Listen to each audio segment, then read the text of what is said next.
Hi guys, welcome to Muppadai Training Academy. TNS RVPC 2022 தேர்வு முடிவுகள் நேற்று வெளியாகியது. பல பேருக்கு சந்தோஷத்தையும் பல பேருக்கு சில பேருக்கு ஏமாற்றங்களையும் கொடுத்ததுதான் உண்மை. ஆனா இது நான் ஒரு வார்த்தை இங்க தெளிவா போட்டிருக்கேன். என்ன போட்டிருக்கேன்னு பாருங்க, வெற்றிக்கு அருகே சென்றவர்கள் அப்படின்றத போட்டிருக்கேன். ஸோ சொல்லக்கூடிய ஒரு வார்த்தை தான் நம்மளை சுத்தின ஒரு வைப்ரேஷனை கிரியேட் பண்ணும். ஸோ நான் ஃபெயில் ஆயிட்டேன், நான் தோல்வி அடைஞ்சேன், நான் இது பண்ணிட்டேன், இப்படின்னு இனிமேல் சொல்லி பழகாதீங்க. வெற்றிக்கு அருகே சென்று திரும்பியவர்கள் இந்த மாதிரி சொல்லி பழகுங்க. அப்பதான் அடுத்த முறை உன்னை இன்னுமே உன் மனம் மோட்டிவேட் பண்ணி நீ அதிகமா படிக்க ஆரம்பிப்ப. அந்த அடுத்த தேர்வுலையாவது வெற்றின்ற அந்த இலக்கை அடைய ஆரம்பிப்ப. ஓகேவா? சோ அதனால தோல்வி அடைஞ்சிட்டேன், நான் ஃபெயில் ஆயிட்டேன்னு சொல்லாதீங்க. நீங்க பாஸ் ஆனீங்க, அதுக்கு பேர் ஃபெயில் கிடையாதுமா. ஃபெயில்னா என்ன தெரியுமா? 28 மார்க்குக்கு கீழே எடுத்திருந்தாதான் ரிட்டன் எக்ஸாம்ல ஃபெயில். இப்ப நீ ஃபெயில்லாம் கிடையாது, நீங்க எல்லாம் என்ன பாஸ் ஆயிட்டீங்க. வெற்றிக்கு அருகே சென்று திரும்பி வந்திருக்கீங்க. கட் ஆஃப் வரல, அவ்வளவுதான். அதை தவிர நான் ஃபெயில் ஆயிட்டேன் இன்னொரு முறை சொல்லாத. அந்த வார்த்தை ரொம்ப தப்பு. நீ சொல்லக்கூடிய வார்த்தைகள் தான் உன்னை சுத்தி இருக்குமே, அது ஒரு நெகட்டிவ் வைப்ரேஷனை தான் கிரியேட் பண்ணும். உன்னால அது என்னைக்குமே பாசிட்டிவ் வைப்ஸா மாத்திக்க முடியாது. அதனால வெற்றிக்கு அருகே சென்று திரும்பி இருக்கேன், அவ்வளவுதான். இப்ப அடுத்தபடி நான் வெற்றி அடைய தான் செய்வேன். சோ அந்த ரிசல்ட்ஸ் உங்களுக்கு என்ன சொல்லுதுன்றத பத்தி தான் இந்த வீடியோ பார்த்து போட்டிருக்கோம். சோ மனம் தளராதீர் அப்படின்னு சொல்லியிருக்கேன். ஓகேவா? சோ ஃபர்ஸ்ட் வீடியோ நல்லா ஸ்கிப் பண்ணாம லிசன் பண்ணுங்க. அடுத்தது கேட்பீங்க, உங்க அகாடமில எவ்வளவு ரிசல்ட் அப்படின்னு சொல்லிட்டு. எங்க அகாடமியோட ரிசல்ட் தெரிஞ்சுக்கணும்னா நேற்று கட் ஆஃப் வீடியோ போட்டிருந்தேன் பாருங்க, கீழே கமெண்ட் செக்ஷன்லேயே பாருங்க எவ்வளவு பேர் எவ்வளவு சொல்லியிருக்காங்கன்னு. நெக்ஸ்ட் எங்க அகாடமில இருந்தும் கிட்டத்தட்ட இப்போதைக்கு நாங்க பாதி ரிசல்ட் சர்ச் பண்ணியிருக்கோம். 325 பேருக்கு மேல இப்போதைக்கு செலக்ட் ஆகி போயிட்டு இருக்கு. ஸோ இன்னுமே ரிசல்ட் ப்ராசஸ் நாங்கள் இன்னும் செக் பண்ணி முடிக்கல. நேற்று மாலையிலிருந்து நைட் ஒரு 9:30-10 வரையும் செக் பண்ணதுக்கு அவ்வளோ போயிருக்கு. இன்னமும் ரிசல்ட்ஸ் வந்துட்டு தான் இருக்கு. நாங்கள் அது எல்லாத்தையுமே வெளிப்படையாக உங்களுக்கு நாங்கள் ப்ரூஃப் பண்றோம். ஓகேவா? அது ஒரு வீடியோவில் நான் செப்பரேட்டா சொல்றேன் என்ன ரிசல்ட்ஸ் அப்படின்ட்டு. ஸோ இப்போ நம்மளுடைய எண்ணம் என்னன்னா, நம்மளுக்கு அடுத்த தேர்வு என்ன, நான் கிட்ட கட் ஆஃப்ல போய் மிஸ் பண்ணிருக்கேன்னா நான் என்ன பண்ணணும்? ரிட்டன் எக்ஸாம்ல ஃபெயில் ஆனவங்களே நான் அடுத்த எக்ஸாம்ல பாருங்க அடிச்சு காட்டுறேன், அடுத்த எக்ஸாம் எனக்கான எக்ஸாம், நான் காவலராகி காட்டுறேன் அப்படின்னு சொல்லிட்டு மாறு தட்டிட்டு சுத்திட்டு இருக்காங்க. ஆனா கட் ஆஃப் கிட்ட போயிட்டு தான் நீ எல்லாம் வெளியே வந்திருக்க. நீ ஆனா என்ன பண்ற? என்னால முடியல. நேத்து என்னோட இன்ஸ்டாகிராம் பேஜ்ல நிறைய பேர் அதை தான் மெசேஜ் பண்ணிருந்தீங்க. என்னால முடியல சார், என்னால முடியல, இதோட நான் விட்டுறேன், இதுக்கப்புறம் நான் என்னத்துக்கு படிக்கணும் அப்படின்னு சொல்லி இருந்தீங்க. நான் அப்ப கூட சொன்னேன், உன்னுடைய லாஸ்ட் சான்ஸ் இன்னொரு முயற்சி எடுத்துக்கணும். இல்ல சார் இதுக்கு மேல வருமானு தெரியாது, நான் 0.5ல ஒரு பையன் மிஸ் பண்ணிட்டு 0.5ல மிஸ் பண்ணிருக்கேன் சார், எனக்கு வராது, அரை மார்க் இன்னும் முயற்சி வச்சு அடுத்த எக்ஸாம்ல பிடிச்சிடலாம்ல அப்படின்னா கூட இல்ல என்னால முடியல சார் அப்படின்னு சொல்லிட்டு வெக்ஸாய் பேசிட்டு இருக்கீங்க. நான் அதுதான் சொல்றேன், நீங்க வெற்றிக்கு அருகே சென்று திரும்பி இருக்கிறீர்கள். நான் இன்னொரு எக்ஸாம்பிள் சொல்லட்டுமா?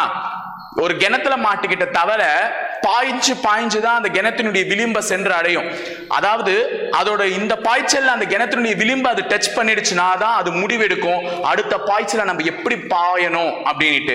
சோ இந்த பாய்ச்சல்ல நான் விளிம்ப தொட்டுட்டேன், அடுத்த பாய்ச்சல்ல கண்டிப்பா அந்த விளிம்பை விட மேல போயிட்டு வெளியே போய் தப்பிச்சிடுவேன் அப்படின்ற நம்பிக்கை இருக்கக்கூடிய அந்த தவளைக்கு இருக்கு. சோ அது அந்த நேரத்துல கரெக்டான டெசிஷனை எடுத்து அது தப்பிக்கிற வழியை பார்க்கும். அந்த மாதிரி தான் இன்னைக்கு இவ்வளவு தொலைவு வந்துட்டேன். இந்த வருஷம் திருப்பி நோட்டிபிகேஷன் வரப்போகுதுன்றது உண்மையாயிடுச்சு. அது எப்ப வருதுன்றது தான் தெரியாது, ஆனா நோட்டிபிகேஷன் வருவது என்பது உண்மையாயிடுச்சு. அப்ப நீ படிச்சதை ஏன் வேஸ்ட் பண்ற? இப்பயே உன்னுடைய பிரிப்பரேஷனை ஸ்டார்ட் பண்ணு, ஸ்டடீஸை ஸ்டார்ட் பண்ணு.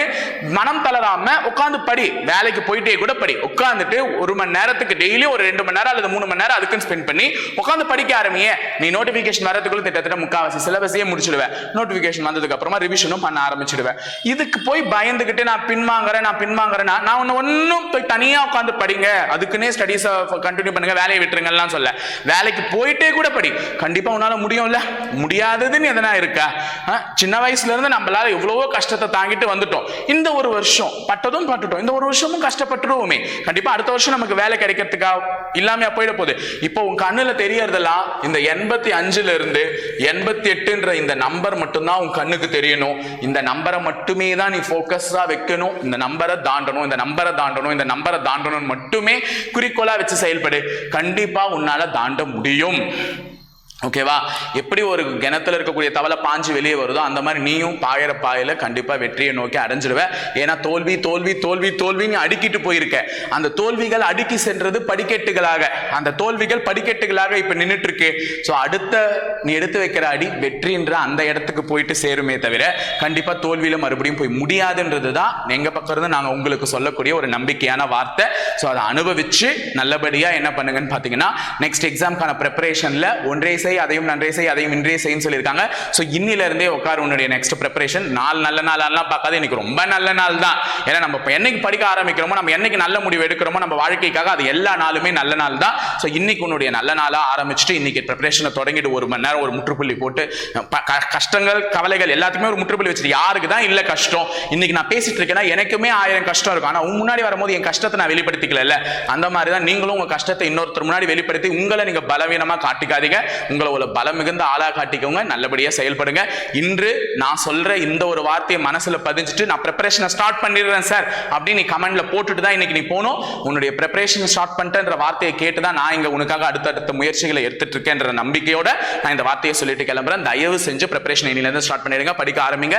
வரக்கூடிய அடுத்த தேர்வு உனக்கான தேர்வு, உன் வேலைக்கான தேர்வு, உன் வாழ்க்கைக்கான தேர்வு அப்படின்றத மாத்தி அமைக்கும்ன்ற நம்பிக்கையோட விடை பெறுகிறேன். இணைந்திருங்கள் காவலர்களே. தொடர்ந்து பயணிப்போம் முப்படை பயிற்சி மையத்துடன். நன்றி, வணக்கம்.